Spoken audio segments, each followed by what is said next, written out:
কলকাতা কাল গিয়েছিলাম জরুরি এক কাজে।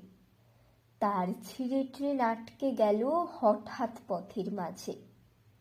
রাত 12টায় কানলা নেমে রওনা হলাম একা। জলার ধারে হঠাৎই এক ভূতের সঙ্গে দেখা।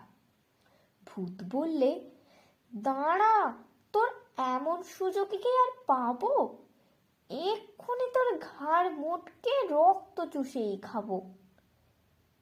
কেঁদে বললাম, সে কি, আমি থুরথুরে এক বুড়ো।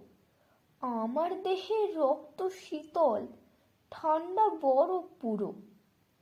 তার চেয়ে ভাই পাকড়ে কোনো জোয়ান ছেলে মেয়ে দারুণ মজা পাবে তাদের গরম রক্ত খেয়ে।